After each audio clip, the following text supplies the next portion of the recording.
తర్వాత అదే దాని లోపల నువ్వు పంటను సాగు చేస్తున్నప్పుడు కూడా మంచి దిగుబడి అంటే దీని మీద ఆల్రెడీ మేము పరిశోధన కూడా చేయడం జరిగింది. To see that if any of the farmers or anybody who requires any assistance, we are all there to help them at any time 24/7. రైతులు ఎవరికైనా ఏ విధమైన సహాయం ముఖ్యంగా ఎక్స్పోర్ట్ ఇంపోర్ట్ గురించి మీకు ఏమైనా సహాయం కావాలనుకుంటే సార్ వారు మనకు 24 గంటలు అవైలబిలిటీ అందుబాటులో ఉంటారు. I would also like to announce personally myself, not on behalf of the Export Promotion Council, along with all the dignitaries who are responsible, to have an award for the farmers number 1, 2 and 3 in oilseed, especially sesame seed and groundnuts. Whoever grows the highest yield will discuss amongst ourselves and make or announce an award for the first, second and third. ఈ నూనె గింజలు ముఖ్యంగా నువ్వులు మరియు వేరుశనగలు ఎవరైతే రైతులు పెద్ద ఎత్తున దిగుబడి అంటే కల్టివేట్ చేసి మంచి దిగుబడులు ఎవరైతే సాధిస్తారో వాళ్లకు సార్ తన సొంతగా అవార్డులు ప్రదానం చేయడానికి సార్ ముందుకు వచ్చారు ఈ పెద్ద క్రౌడ్ను చూసి. Without you farmers, we cannot export. Without you farmers, we don't have our daily bread. So it is you I would like to thank personally and on behalf of my Export Promotion Council. Thank you very much. So రైతులు లేకుండా మనకు ఆహారం లేదు, రైతు లేకుండా మనకు export లేదు. కాబట్టి ఇక్కడికి వచ్చిన రైతులందరికీ ఐఓపి రూరల్ యాగ్ హబ్ నుంచి మీకు ప్రొవైడ్ చేయడం కూడా జరుగుతుంది అని తెలియజేయడం అవుతుంది. ఎందుకంటే ఇవన్నీ మనము ఒకదాని తర్వాత ఒకటి చేస్తే కష్టం. అన్నీ సైమల్టేనియస్గా ఒకదానితో పాటు ఇంకొకటి మనం ఇనిషియేట్ చేస్తేనే ఉత్పత్తితో పాటు ఉత్పాదకత పెరగడంతో పాటు రైతుకు కావలసిన ధర, అదేవిధంగా విలువ జోడించిన ఈ నువ్వుల ఉత్పత్తులను మనము దేశమంతటా కూడా మనకు మార్కెట్ చేసుకోవడానికి ఆస్కారం ఉంటుంది. అదేవిధంగా ఇప్పుడు ఏదైతే మనకు వచ్చినటువంటి పెద్దలు చెప్పారో, బాంబే నుంచి వచ్చినటువంటి పెద్దలు, ముఖ్యంగా వారు ఈ నువ్వుల పంట యొక్క ఉత్పత్తులు ఇతర దేశాలకు చెందడంపైనే వర్క్ చేస్తున్నారు. కాబట్టి వారు చెప్పారు 24 గంటలు మేము మీకు అందుబాటులో ఉంటాము, మీరు ఎటువంటి సహాయ సహకారాలు కోరినా కూడా మీకు తెలియజేస్తాము అని కూడా చెప్పడం జరిగింది. సో వారు మనకి ఇచ్చినటువంటి అవకాశాన్ని మనం అందిపుచ్చుకొని నువ్వుల పంటను ఇంకొంత ఏరియాలో, ఎందుకంటే మనం ఒక గత 2-3 ఏళ్ళుగా కూడా ఈ క్రాప్ డైవర్సిఫికేషన్ గురించి కూడా మనం మాట్లాడుకుంటున్నాము. అదేవిధంగా ఇప్పుడు అధిక సాంద్రత పద్ధతి, ముఖ్యంగా ఆదిలాబాదు, ఆసిఫాబాదు ఇక్కడంతా కూడా మనము ఈ సంవత్సరము చాలా పెద్ద ఎత్తున స్పెషల్ ప్రాజెక్ట్ ఆన్ కాటన్ కింద ప్రమోట్ చేయడం జరిగింది. ఈ అధిక సాంద్రత పద్ధతిలో మనకు తెలుసు, మనము పంటను ఎక్స్టెండ్ చేయకుండా 2వ తీతకే ఆపేసి అప్పుడు మనకు నువ్వుల పంటను కూడా తీసుకోవడానికి చాలా ఆస్కారం ఉంటుంది. కాబట్టి వీటన్నిటినీ కూడా దృష్టిలో పెట్టుకొని మన రైతాంగము తనకున్నటువంటి వనరులలో ఏ విధంగా అధిక దిగుబడిని పొందడమే కాకుండా ఇక్కడ ఇంకొకటి ఉంది, నువ్వుల పంటే నేను ఎందుకు వేయాలి? మనందరికీ తెలిసి ఇంతకుముందే చెప్పారు, నూనెలలో రాణి నువ్వుల నూనె అని. కాబట్టి రాణి లేకపోతే రాజు వేస్ట్ కదా, వేరే నూనెలన్నీ వేస్ట్. కాబట్టి మనము నువ్వుల పంటను విస్తీర్ణం పెంచుతూ ఉత్పాదకత కూడా పెంచాల్సిన అవసరం ఎంతైనా ఉంది. ఈ ప్రోగ్రామ్ మీకోసమే, ఏంటంటే సైంటిస్టులు ఎక్కడెక్కడి నుంచో మీకోసమే రావడం జరిగింది. ఎందుకు అనేది ప్రశ్న. నేను ఇప్పుడు వచ్చేటప్పుడు వాళ్ళు చెప్పారు దట్ ఐఎమ్ యాంగ్రావ్ గ్రాడ్యుయేట్, కాబట్టి ఎక్కడో ఒక చోట ఎప్పుడైనా పొలాల వైపు చూస్తూ ట్రావెల్ చేసేటప్పుడు ఐ ఆల్వేస్ అది ఎక్కడో ఒక చోట కనెక్ట్ అయిపోతూ ఉంటుంది. సో దానిలో భాగంగా I was telling when I was in Mahbubnagar, నా ఎర్లీ సర్వీస్ టైంలో అయితే 2010, 11, 12 మహబూబ్ నగర్ జిల్లా అనేది, అప్పుడు మహబూబ్ నగర్ జిల్లా అనేది డ్రౌట్ ప్రోన్ ఏరియా. అయితే some times blessing in disguise లాగా డ్రౌట్ ఉండేటప్పుడు రైతులు ఏం చేసేవారంటే వివిధ రకాలైన పంటలు పండించేవారు. నేను ఇప్పుడు చిన్న ప్లాట్ చూసేటప్పుడు సన్ఫ్లవర్ ప్లాట్ కనిపించింది నాకు అక్కడ. సో అది నేను I was telling my CC and my driver that once upon a time Mahbubnagar జిల్లాలో సిసామ్, అదేవిధంగా సన్ఫ్లవర్ అంటే సెమీ ఏరిడ్ క్రాప్స్ ఏవైతే పండించేవారు, జొన్నలకి ఫేమస్. జొన్నలు ఎక్కడ అంటే మహబూబ్ నగర్ జిల్లాలో తెల్ల జొన్నలు, పచ్చ జొన్నలు అన్నీ కూడా, అదేవిధంగా సిరిధాన్యాలు చాలా పండించేవాళ్ళు. అసలు ఎకరాలు అసలు ఎంత బ్యూటిఫుల్ అంటే ఆ site, I still have that memories in my mind. So అవన్నీ ఎక్కడో పోయి రైతులందరూ కూడా నీళ్లు రాగానే, అంటే నీళ్లు చాలా వరకు వచ్చాయి, కానీ మన నీళ్లు రాగానే మనం ఏం చేసామంటే we have all got adapted to paddy. అందరు ప్యాడీ పండించడం మొదలు పెట్టారు. మనందరికీ తెలుసు ఏదైనా అతిగా ఉంటే దాని ఎఫెక్ట్ అనేది ఉంటుంది. ఎంత మోతాదులో చేయాలి అనేది మనకి తెలిసి ఉండాలి. కానీ వెరీ అన్ఫార్చునేట్లీ ఏమైందంటే చాలా మంది రైతులు they have shifted to paddy. ఎందుకంటే నీళ్ళు వచ్చాయి కాబట్టి ప్యాడీకి షిఫ్ట్ అవ్వాలి అనేది అనుకున్నారు. గవర్నమెంట్ ఎంత ప్రయత్నించినా చాలా తక్కువ మంది రైతులు, ఇప్పుడు ఈ రైతులందరినీ కూడా నేను అప్రిషియేట్ చేయాల్సిందే. దట్ ఎంత ఇది ఉన్నా కూడా చాలా ఈజీ క్రాప్, లేజిమెన్స్ క్రాప్ అంటాం ప్యాడీ. ఒకసారి వేసినాక ధాన్యం కట్ చేయడం, తీసుకొచ్చి ప్యాడీ ప్రొక్యూర్మెంట్ సెంటర్లో పడేస్తే అది గవర్నమెంట్ బాధ్యత, గవర్నమెంట్ కొనుగోలు చేస్తుంది. కానీ అది కాదు, అవునా కదా? ఒక ప్లేట్లో సమానంగా అన్ని సమానంగా ఉంటేనే అది తినబుద్ధి అవుతుంది. మీకు ఓన్లీ అన్నం పెట్టేసి పప్పు కూరలు ఏం పెట్టకుంటే, నాన్ వెజ్ పెట్టకుంటే తినబుద్ధి అవుతుందా? లేదు. సో సొసైటీలో కూడా అంతే, రిక్వైర్మెంట్ అనేది మనము అన్ని రకాలకి రిక్వైర్మెంట్ ఉంది. ముఖ్యంగా మీరు చూసుకుంటే ఈ సిసామ్ కానివ్వండి, గ్రౌండ్నట్ కానివ్వండి, ఇలాంటివన్నిటికీ కూడా ఎక్కడైతే ఆయిల్ ప్రొడక్షన్ ఏదైతే ఉందో మనము ఇంపోర్ట్ చేసుకుంటాం. కోట్ల రూపాయల ఇంపోర్ట్ అనేది మనం చేస్తున్నాం. అది ఒక జమానాలో ఒక టైంలో ఇంపోర్ట్స్ అనేది చాలా తక్కువ ఉండేది. ముఖ్యంగా పామ్ ఆయిల్ మనం వేరే దేశాల నుంచి కొంటున్నాం. ఎందుకంటే ఆయిల్ ప్రొడక్షన్ అనేది తగ్గిపోయింది, పండించడం లేదు రైతులు. వనపర్తి జిల్లాలో నేను ఉండేటప్పుడు అక్కడ గ్రౌండ్నట్ కి చాలా స్పెసిఫిక్. అలాగే నాకు తెలిసి జగిత్యాల జిల్లా కూడా is very famous for turmeric and sesame. కానీ ఎక్కడో ఒక చోట మనము ఏరియా అనేది తగ్గిపోతా వస్తుంది. ఎందుకంటే ఈ పంటలకి కొంచెం ఎక్కువ కష్టపడాలి. పెస్ట్ ఇన్ఫెక్షన్ ఎక్కువ ఉంటుంది, కొంచెం ప్రాపర్ కేర్ తీసుకోవాలి. క్లైమేట్ కండిషన్ బాగా లేకపోయినా పురుగులు, అదేవిధంగా అన్టైమ్లీ రెయిన్స్ వల్ల స్పాయిల్ అయ్యే అవకాశాలు ఉంటాయి.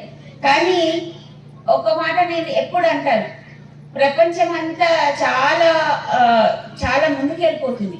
సో రైతులు కూడా బిజినెస్ మ్యాన్ లాగే మారాలి. మీరు కూడా లెక్క వేయడం మొదలు పెట్టాలి. చిన్న షాప్ మీ ఊర్లో చూసుకోండి, ఒక చిన్న షాప్ వాడు కూడా ఒక పెప్సీ పైన కానివ్వండి, ఒక చాక్లెట్ పైన కూడా 10 రూపాయలు లాభం తీసుకున్న అమ్మడు. అలాంటిది మా అందరికి అన్నం పెట్టే రైతు ఎందుకు బిజినెస్ మ్యాన్ గా మారి సంపాదించి అభివృద్ధి ఎందుకు చెందకూడదు అనేది ప్రశ్న. దానికోసమే ఇంత పెద్ద సిస్టమ్ ఉంది, ఇంతమంది రీసెర్చ్ ఆర్గనైజేషన్ ఉంది, ఇంతమంది ప్రమోటర్స్ ఉన్నారు, గవర్నమెంట్ పాలసీస్ ఉన్నాయి సపోర్ట్ చేయడానికి. చాలా కష్టపడి మీరు చూసారు. నార్తర్న్ తెలంగాణ సైడ్ మనం చూసుకుంటే కొన్ని ఖమ్మం ఏరియాలో, తర్వాత ఆంధ్ర ఏరియాలో అక్కడ పామాయిల్ సాగు అనేది చాలా ముందు వాళ్ళు గ్రహించారు. ఒక 20 సంవత్సరాల ముందే గ్రహించారు ఇవన్నీ పాపులర్ అవుతాయి, చాలా వాల్యూ వస్తుంది అనేది. సో వాళ్ళు ముందుగా ఎవరైతే ఆలోచించారో వాళ్ళు పంటలు ఈ రోజు కూడా పండించుకుంటున్నారు. వాళ్ళకి ఒక్క రోజు కూడా నష్టం లేకుండా వాళ్ళు వ్యాపారవేత్తలుగా మారి, రైతు మరియు వ్యాపారవేత్తలుగా మారి ఈ రోజు మంచి పొజిషన్ లో ఉండి చాలా చక్కగా మనకి ఆయిల్ పామ్ అందించడం జరుగుతుంది. సో అది ఇప్పుడు మనం వేరే చిన్నగా ఇక్కడ వాళ్ళ రైతులకి మనం చెప్పి ఒప్పించడం జరుగుతుంది. ఆ ఒప్పించడమే చాలా కష్టం అవుతుంది చెప్పాలంటే. మన టార్గెట్ కి ఫర్ ఎగ్జాంపుల్ జగిత్యాల జిల్లా టార్గెట్ మనం చూసుకుంటే ఈ రోజు వరకు 1600 acres మనం చేయగలిగాం లాస్ట్ ఇయర్ నుంచి. నేనేమంటున్నానంటే ఒక్క నిమిషం మీరు ఈ శాస్త్రవేత్తలు, సైంటిస్టులు, చాలా మంది పెద్దవాళ్ళు అందరూ కూడా మాట్లాడడం జరుగుంటది మీతో. ఒక్క నిమిషం ఆలోచించాలి, ఎందుకు చెప్తున్నారు, ఎవరి కోసం చెప్తున్నారు. పూర్వకాలంలో ఇంటిగ్రేటెడ్ మన అందరికీ తెలుసు. మీలో కూడా మీ తాతయ్య వాళ్ళు, పెద్దవాళ్ళు ఎవరైనా ఉంటే ఒక్కసారి మాట్లాడండి, వాళ్ళు ఏ రకమైన వ్యవసాయం చేసేవాళ్ళు. ఇప్పుడు మనం ఎక్సెస్ ఆఫ్ పెస్టిసైడ్స్ యూజ్ చేస్తున్నాం, వాళ్ళు అదే అంటున్నారు. సో ఇంపోర్ట్ చేసే వస్తువులకి తప్పనిసరిగా కొన్ని స్టాండర్డ్స్ ఉంటాయి. ఆ స్టాండర్డ్స్ ఫాలో కాకపోతే మీరు ఎంత ఉత్పత్తి చేసినా అది బయట దేశాలకి వెళ్ళవు, మళ్ళీ రిటర్న్ వచ్చే అవకాశాలు ఉంటాయి. రిటర్న్ వస్తే దానికి ఏమి వాల్యూ ఉండదు.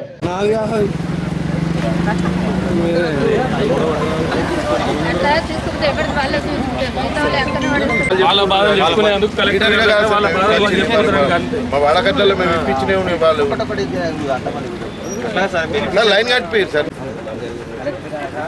అంటే ఇష్యూ రైట్, సేమ్ ఇష్యూ. అంతమందిది సేమే కదా, ఎవరు పోయినా కానీ అదే ఎవరు లొలియారు సీదా పోయి లైన్లో పోయి ఇచ్చేస్తారు. అందరిని అయితే వద్దు, కొంతమంది పోటీ అంటే నేను ఒక 4, 5 లేదా 10 మంది వరకు పంపిస్తాను. అంతా యూనియన్గా కలెక్ట్ చేసుకుంటే అంతా కలెక్ట్ చేసుకుంటే సార్ క్యూ పద్ధతిలో పోతారు, ఎలాంటి లొల్లి చేయరు. మాకు ఉన్న బాధ ఏంటి, వాళ్ళ బాధ చెప్పుకుంటే వేరే ఉంటుంది సార్. ఇష్యూ కాబట్టి అందరినీ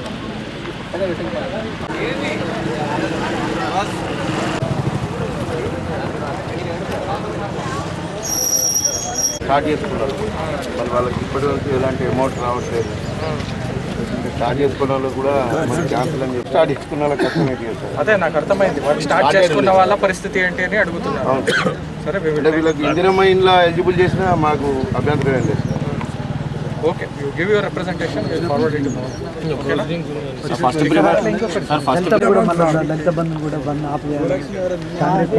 ఇంకా government has not taken any decision. మీరు కూడా ఎందుకు ఆందోళన పడుతున్నారు? And they have mentioned 6 guarantees, Grihalaxmi, Indirama Pathakam, financial assistance. The first preference should be given for these Grihalaxmi proceedings. ఎవరు అర్హులు, ఎవరు ఇనర్హులు అనేది నిన్ననే ఒక సబ్ కమిటీ జరిగింది. సబ్ కమిటీలో అన్ని గృహలక్ష్మి వాళ్ళు ఎలిజిబుల్ అయ్యేటట్టు సో మీరు ఏదైతే ఉందో అది సార్ జనాల ఆవేదన అయింది సార్ అని అంటే ఆ ప్రోసెస్ సబ్ కమిటీకి ఈ విషయం కూడా మేము దృష్టిలో తీసుకుపోతాం. ఎప్పుడో ఏ ప్రభుత్వం అయినా at the end of the day ప్రభుత్వం ప్రజల నుంచే వచ్చింది. ప్రజలకి ఎవరికి ఇబ్బంది పెట్టి చేసేది అట్లాంటిది ఏమి ఉండదు. సో మీరు ఒక జెన్యూన్ ప్రాబ్లమ్ని తీసుకుని వస్తే దాన్ని కూడా మేము దృష్టికి తీసుకుని పోతాము. ఏ క్యాబినెట్ సబ్ కమిటీ ఉంది, చీఫ్ సెక్రటరీ గారు ఉన్నారు, అందరి దృష్టికి తీసుకుపోయి ఈ విషయంని కల్పించడం జరుగుతుంది. ఒక గైడ్ లైన్స్ వస్తుంది, ఫైనల్ గైడ్ లైన్, అంతవరకు వెయిట్ చేయండి. మీరు ఏది ఉన్నా రిక్వెస్ట్ ఇవ్వచ్చు. అందరూ 450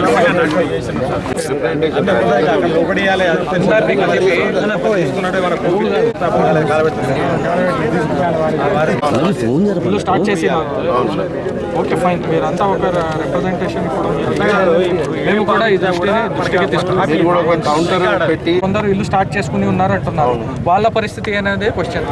నేను ఆల్రెడీ మీకు చెప్పాను, ఈ విషయాన్ని చీఫ్ సెక్రటరీ గారికి చెప్పడం జరుగుతుంది, కేబినెట్ సబ్ కమిటీ దృష్టికి తీసుకోవడం జరుగుతుంది. తర్వాత ఒక గైడ్ లైన్స్ వస్తుంది, అది వచ్చిన తర్వాత మీరు ఏదో ఒకటి చేయొచ్చు. అక్కడి వరకు ఇప్పుడు మీరు సమస్యని దృష్టికి తీసుకొచ్చారు, మేము కూడా దీన్ని దృష్టికి తీసుకుపోతాం. Let the guidelines come. Okay, అది నేను చెప్పేది. ఓకేనా? Thank you so much.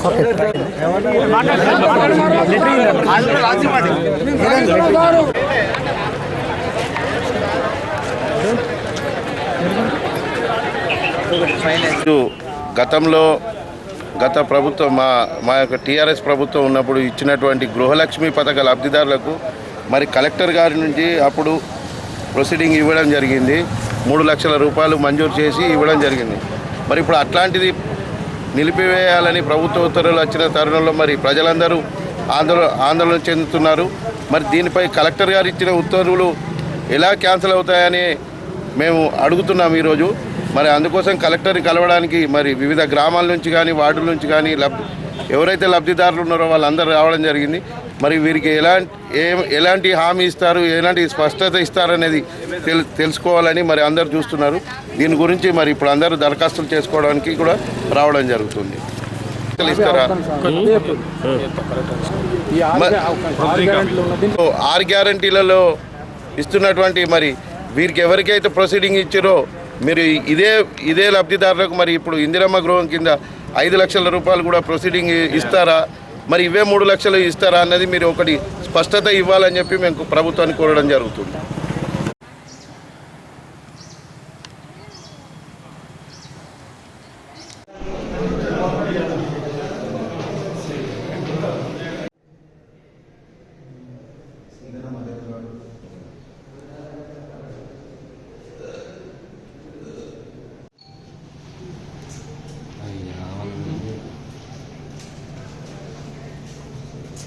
శుభాకాంక్షలు చెప్తున్నాను.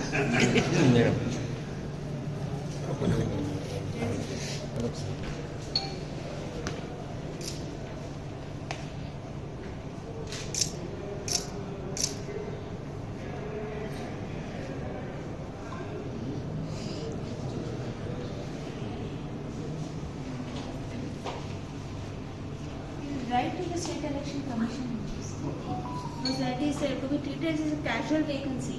So casual vacancy की संबंधित guidelines ఏంటంటే we have to actually conduct election, fill up that post, and then we have to go for the election of the chairman and the chairman. So అది మేము మళ్ళీ ఒకసారి state election కమిషన్కి ఇది ప్రస్తుతం ఉన్న పరిస్థితి రాసి పంపిస్తాం.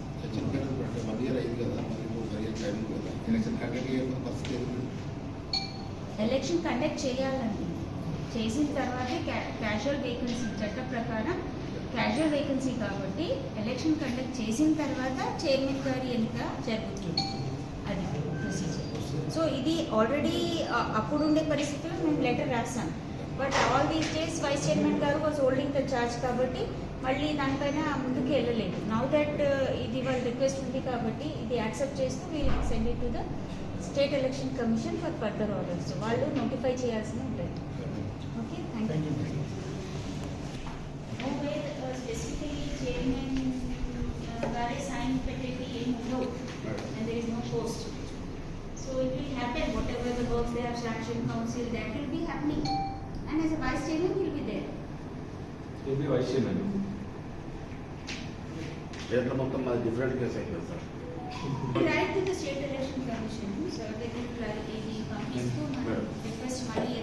Earlier we had forwarded, but there was no further guidelines on that. Kabatti further orders kuda em ivalledu. Ippudu malli sartho maatladam. Thank you. మేము అప్పుడే 2 గంటలకే అన్నాం. మేము వాయిస్ ఇస్తామండి గిల్లేవాళ్ళు రాజు ఆదిత్యులు ఆరేసి ఈరోజు మరి గత సంవత్సరం ఉన్న బోగస్ రావని చైర్మన్గా రాజీనామా చేయడం వల్ల నన్ను ఆ రోజున్న కలెక్టర్ గారు ఇన్ఛార్జ్ చైర్మన్గా నియమించినారు. మరి గత సంవత్సరం నుంచి అదే విధంగా కొనసాగుతూ వస్తున్నాను. నేను వైస్ చైర్మన్గా విధులు నిర్వహిస్తూ ఉన్నప్పుడు నాకు అదనపు బాధ్యతలుగా ఇన్ఛార్జ్ చైర్మన్గా నియమించారు. మరి ఇప్పుడు సంవత్సరం అయింది కావున మేడంకు రిక్వెస్ట్గా ఇప్పుడు ఎన్నిక జరిపించి చైర్మన్ని నియమించాలని చెప్పి కోరడం జరిగింది. నేను యథావిధిగా వైస్ చైర్మన్ బాధ్యతలు కొనసాగుతానని మేడం గారికి లెటర్ ఇవ్వడం జరిగింది. ఇప్పుడు ఎలక్షన్ బట్టి కార్యాచరణ ఏముంటుంది? వాళ్ళది ఏ విధంగా చట్ట ప్రకారం ఏ విధంగా ఉంటే ఆ విధంగా ఫాలో అవుతారు. అంటే ఇప్పుడు మీరు ఇన్ఛార్జ్ చైర్మనా లేకపోతే వైస్ చైర్మన్? ఇప్పుడు వైస్ చైర్మన్గా ఉన్నాను. మళ్ళీ తదుపరి కార్యాచరణ ఏందని వాళ్ళు తెలియజేస్తున్నారు. నవ్వకు సార్.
కేంద్ర ప్రభుత్వం మాకు ఒక 106 అనే సెక్షన్ మాకు విడుదల చేసింది ఓన్లీ డ్రైవర్ పరంగా యాక్సిడెంట్ పరంగా.